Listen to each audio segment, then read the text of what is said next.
This is something that I use in my ads all the time, where I'll just pull out this wallet and I just flick this thing and it catches on fire, right? In your mind, what is the purpose of the video that you're making? So, I mean, the first one that it's like my favorite ingredient to teach is the pattern interrupt, or you can call it a scroll stopper. If you guys are scrolling on Facebook or Instagram, there's things that catch your attention. Typically, the difference between something that catches your attention and something that doesn't, it's something that's out of the ordinary. Like maybe it's like, somebody setting something on fire. If you see somebody on Instagram or Facebook and they're just standing there talking and that's all it is, I'm not gonna click on that. Like, I'm not even gonna give that guy the turn on the sound because he didn't get my attention, right? But I mean, it's not over there. It's just because you got someone's attention doesn't mean that now they're gonna watch your whole 6-minute video or whatever. It's like copywriting, where the purpose of the headline is to get them to read the first paragraph. Exactly. And what you're saying in the first part of this is if you can capture their attention enough to listen to the first line, that's still better than what most people accomplish. Exactly. The second ingredient, and it doesn't have to go in order. I mean, you could either do this one or the next one, but the second and third one. But the second one is identify people, because if you jump on camera, you got your wallet on fire and then you go and do it, you're like, hey, are you a stay-at-home mom? It does two things. One, it hooks them in if they are a stay-at-home mom. And the second thing is it actually screens people out who are not. Mm-hmm. It saves you a lot of money on ad dollars if you are screening people out, because you don't want people watching your stuff and clicking on your stuff and engaging with your stuff who don't need to be there anyways. So that's pretty simple. There's that one. And then the third is the hook. You could do like a question where you could be like, are you having a hard time selling your product on Amazon, right? The best thing I say is if you had 2 books on the shelf and one of them just has a picture on the cover, the other one has a headline, and the headline talks about, here's a way that you can save $1,000 in your next vacation, you're gonna open the book that has the awesome headline that hooks you in, right? Versus the book that just has a picture. So as soon as you kind of tell people what the cover of the video is using the hook, they're more likely to stick around and watch the rest of your video. The fourth one is pain points and desires. We kind of already touched on this, but I mean, you can make it really specific. Like people are sitting there and it keeps them up at night. I mean, they have the hot sweats. They wake up at 4 a.m. because it's bothering them so much type of a pain point. It can't just be something that you think is a pain point or that you think that your audience is struggling with. I mean, really,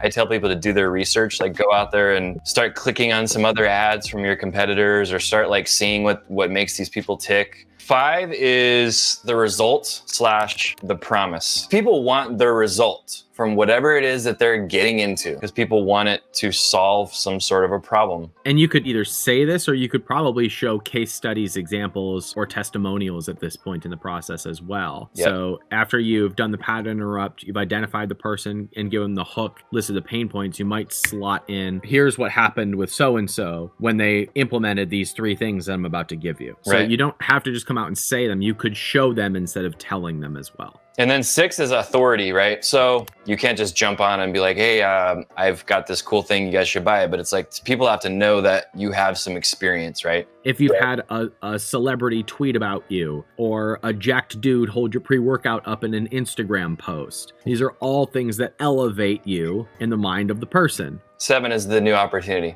This is how you basically differentiate your product or your service from all the other noise out there in the marketplace. There's this old kind of phrase in copy that was when you're summarizing your product, you start with the only blank that, and you fill in the blank. Yep. And so it might be as simple as the only spatula made specifically for bachelor dads. And that would be the differentiating factor. So saying who you are the only thing for. And then 8 is value perception. An example would be if you were to go and learn all of these 10 ingredients that I'm showing you, if you were to just like not buy my program and just go figure this stuff out on your own, you would spend hundreds of thousands of dollars, probably millions of dollars on ads. You would study stuff for probably the next couple of years to try to figure all this stuff out on your own, or you can just let me teach you and I'll teach you in less than an hour, right? So that's value perception. So people understand like if I just buy this product, it's going to save me time or it's going to save me money because it's the quickest route to get to where I want to go. So number 9 is, of course, social proof. We talked about that. I mean, this is just probably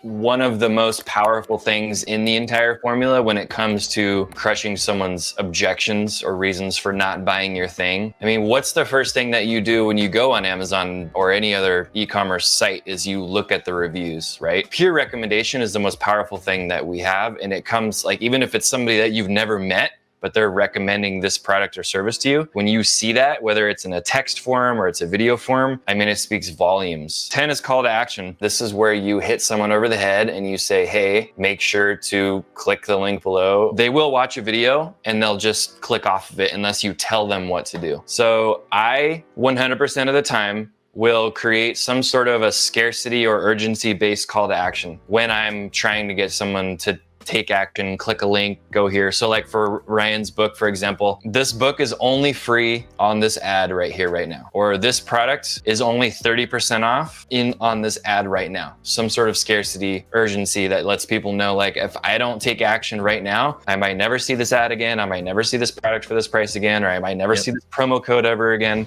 So use scarcity. I'm Ryan Daniel Moran from capitalism.com. We help entrepreneurs build 7-figure businesses. When you're ready for us, we'll be ready for you. And you can start your journey at capitalism.com/start.